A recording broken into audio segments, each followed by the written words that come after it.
turn it around and have a look at the writing that's been hiding underneath. So no one's seen that writing for 4,000 or 5,000 years. Locked inside room 55 of the British Museum is a broken clay disc smaller than a human hand. Tourists pass it every day without stopping.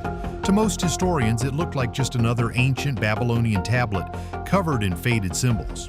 This is the line that says, "I am Kurash, Shar-Kishshati, king of the world, the great king, king of Babylon." But hidden inside were strange angular measurements describing a sky that should not have existed when the tablet was made. For decades, nobody understood why. And they're described as translators. Unfortunately, though, it doesn't say which languages they're translating. Then two rocket engineers studied the markings closely and reached a shocking conclusion. This tiny disk may record a catastrophic event humanity forgot thousands of years ago. The object itself. The disk is catalog number K.8538. It is roughly 14 centimeters across. One face is divided into 8 wedge-shaped segments, like a pie chart pressed into wet clay while it was still soft. The other side carries cuneiform inscription. The clay itself dates to approximately 700 BCE, the height of the Assyrian Empire under King Ashurbanipal.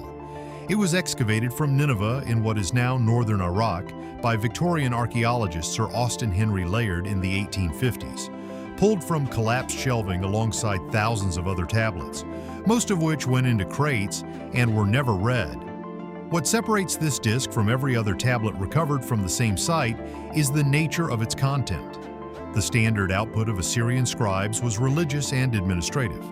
Prayers for harvests, king lists, favorable omens requested from gods whose attention you very much wanted. This disc contains none of that. What it contains is data. Star positions logged against known constellations. Angular measurements precise enough to serve navigation rather than ritual. Rising and setting times with no ceremonial purpose attached to them. And numerical sequences that describe not just where something is in the sky, but where it is going, at what angle and at what speed. Read without the assumption that ancient tablets are primarily religious documents. K8538 reads less like a prayer and more like a flight recorder pressed into mud. The gap between what this disc contains and what every other tablet around it contains is where the real question begins. The man who dug it up and the library it came from by the 1850s, Sir Austen Henry Layard, had already spent years digging through the ruins of ancient Nineveh in Iraq. Under the brutal heat, surrounded by dust and broken stone, workers pulled thousands of clay tablets from the ground. Crates filled faster than scholars could study them. Most of the tablets were shipped to London, where many were placed into storage and quietly forgotten. Even today, a huge number of them remain untranslated. The discovery was simply too large for any generation of historians to fully process. But these tablets were never random scraps from a ruined city. They came from the great library of King Ashurbanipal, one of the last powerful rulers of the Assyrian Empire. Unlike many kings who built monuments or armies to secure their legacy, Ashurbanipal built something different, a memory system for civilization itself. He sent scribes and agents across the Near East with clear orders. They were told to collect the oldest writings they could find, especially rare texts from cities whose own archives were disappearing. Important works were copied onto fresh clay tablets, so they would survive even if the originals were destroyed. The library became more than a collection of books. It became a rescue mission for human knowledge. Among the thousands of texts his scholars preserved was one small clay disc. At first glance, it looked unimportant compared to the royal records and epic poems surrounding it. Yet someone in Ashurbanipal's court believed it mattered enough to copy and protect carefully. What made the disc strange was the sky it described. The observations written on it were already ancient in Ashurbanipal's time. The stars and positions recorded there belonged to a world thousands of years older than the Assyrian Empire itself. No living person in Nineveh had ever seen that exact sky. Still, the tablet survived while countless other records disappeared forever. That choice raises a disturbing question. Why would royal scholars preserve an ancient observation of the heavens unless they believed it described something extraordinary? Whatever the tablet recorded was important enough to cross collapsing kingdoms, burning cities, and centuries of war. Someone believed the memory had to survive. And That is where the mystery truly begins. The astronomical problem. Modern astronomy software can rewind the heavens.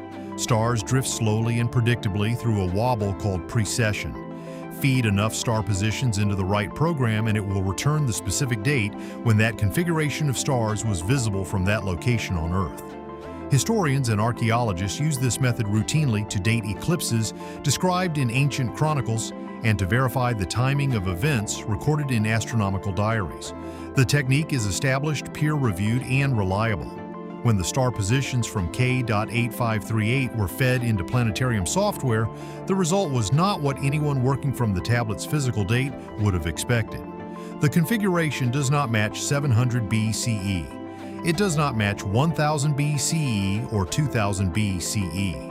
The software matched the sky on the disk to a specific night, roughly 2,400 years before the physical clay was made. The date it returned was June 29th, 3123 BCE. That date sits in a period older than the oldest Sumerian city with any written record, older than the wheel as a widespread technology, older than cuneiform itself, older than writing in any form, anywhere on Earth. The anonymous figure who made the original observation was watching the sky in a world that had not yet developed the means to record what they were watching in any permanent form. And yet what they recorded was specific enough, and the chain of transmission long enough, that 5,000 years later a laptop program could match their observation to within hours of a specific night. Picture that figure on a rooftop or a riverbank in the pre-dawn dark, no telescope, no paper, watching something cross the sky that was important enough to record in a world that did not yet know how to write. The sky on this disk is older than writing, older than cities, older than any civilization that could have made it. And that is the fact that everything else in this story hangs from. The two men who read it like engineers, in 2008, two researchers published a book arguing they finally understood what K8538 actually recorded. Alan Bond spent his career inside the dense mathematics of rocket propulsion and spacecraft engine design. Mark Hempsel worked with the European Space Agency on spacecraft systems and had a research background in global catastrophe events. Neither was an Assyriologist. Neither was a classicist. They were men who read trajectory data the way most people read road signs, automatically and accurately without having to think about what the symbols mean. They sat with photographs and translations of the cuneiform and worked through all 8 segments of the disk the way you work through any technical document, methodically, checking one section against the next. Somewhere in the process, the pattern resolved. The numbers stopped being abstract and started describing motion. A single object observed 8 separate times, plotted against fixed stars as it moved across the sky. The structure of the data was something Bond and Hempsel recognized from their professional work. This was tracking, not the observation of a fixed star or the recording of a planetary position. The systematic logging of a moving object at measured intervals against a fixed background. Once you have 8 data points describing a moving object, you can draw a line. Bond and Hempsel did what any engineer would do with a line. They projected it forward. The trajectory had a specific shape.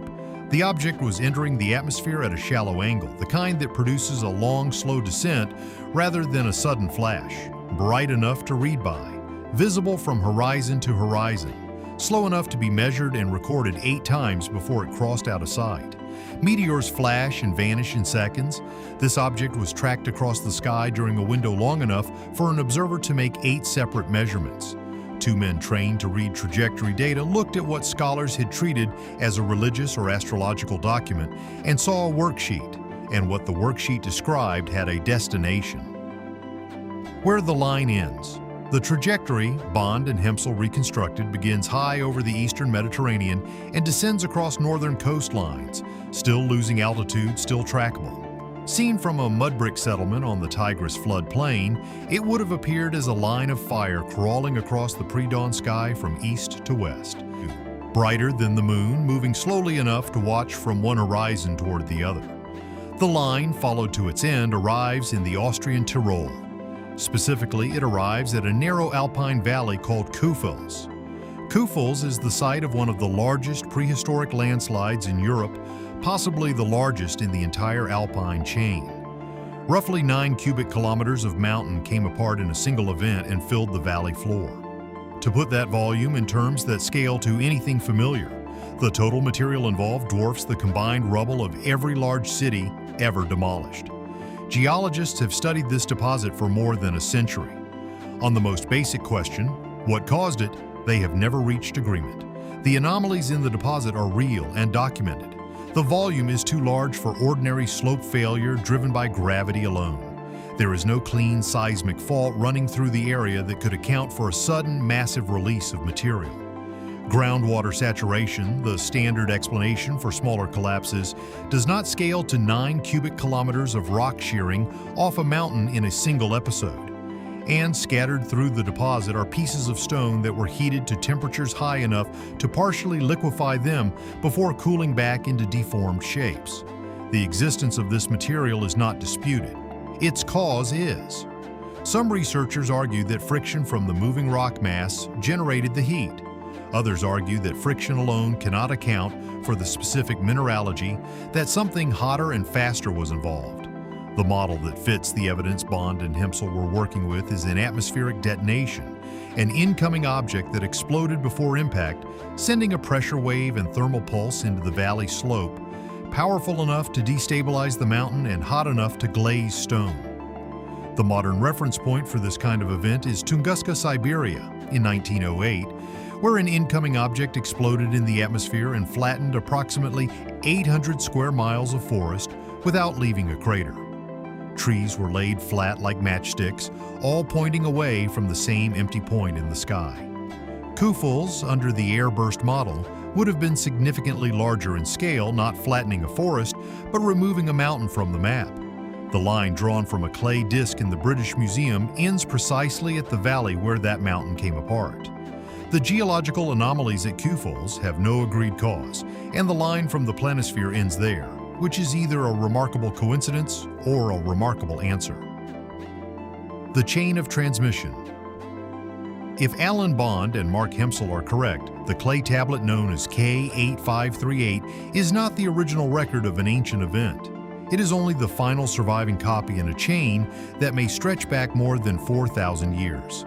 Across collapsing kingdoms, changing languages, and destroyed libraries, generation after generation kept rewriting the same strange observation and carrying it into the future.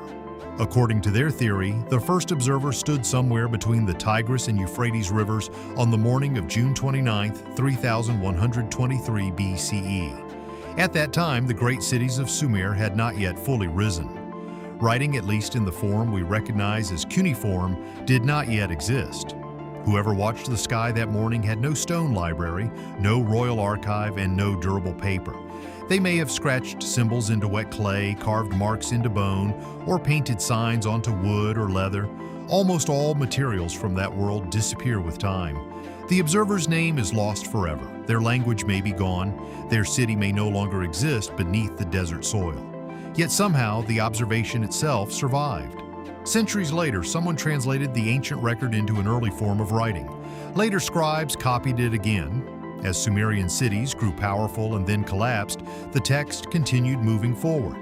When the Akkadian Empire replaced the Sumerians, scribes copied it into Akkadian. When Babylonian rule followed, Babylonian scholars preserved it again. Later, Assyrian scribes carried it into their own libraries. Everything around the text changed. Languages evolved. Scripts were rewritten, entire empires vanished in war and fire, libraries burned, temples fell. Yet this single observation continued passing from hand to hand. The remarkable part is that many of the people preserving it probably no longer understood exactly what they were copying. The sky described in the text belonged to a world thousands of years older than their own. None of them had witnessed the event personally, but they still treated the record as something too important to lose. That instinct may explain why Ashurbanipal's scholars placed the tablet inside the greatest library of the ancient world. To them, this was not just another astronomical note. It was a memory carried across civilizations. And that chain of survival may be evidence itself. Civilizations do not spend 4,000 years preserving meaningless records. Something about this event convinced generation after generation that forgetting it would be a mistake humanity could not afford to make. The silence from the experts Bond and Hempsel published their book through a small academic press with a peer review process.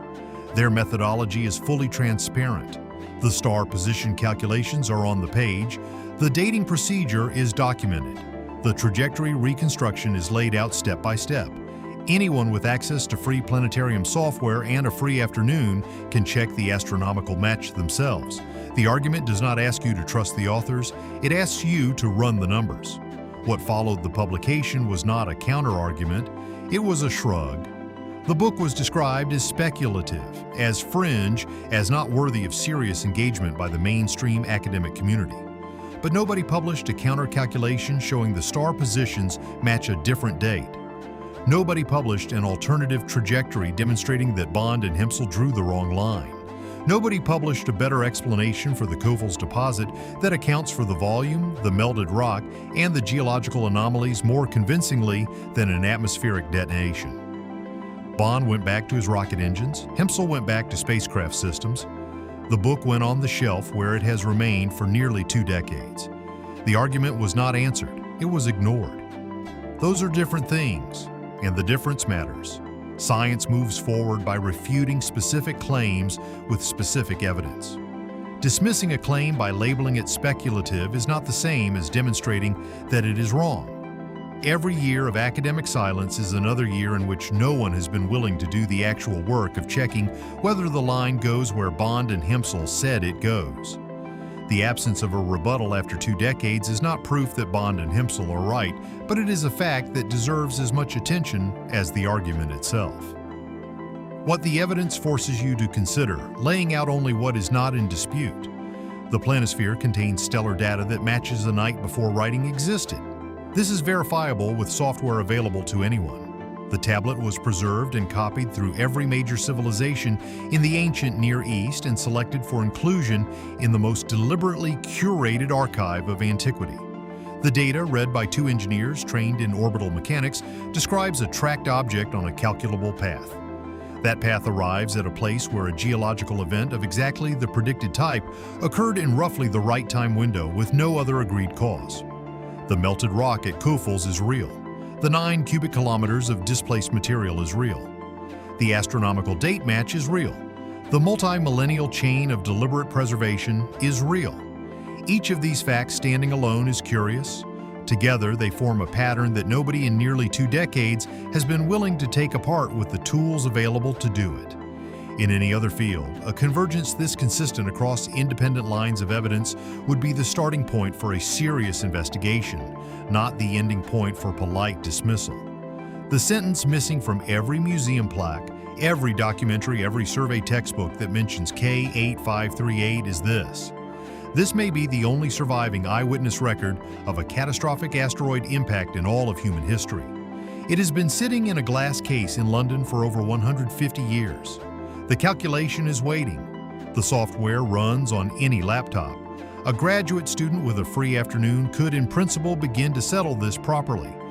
The pattern has not been taken apart because nobody with the standing to take it apart has been willing to try. And that gap between the evidence and the institutional response is the real story. The ancient observer is gone. The empires that preserved his record are gone too. But the clay tablet still sits in room 55, and the valley in Austria still exists exactly where the data points led.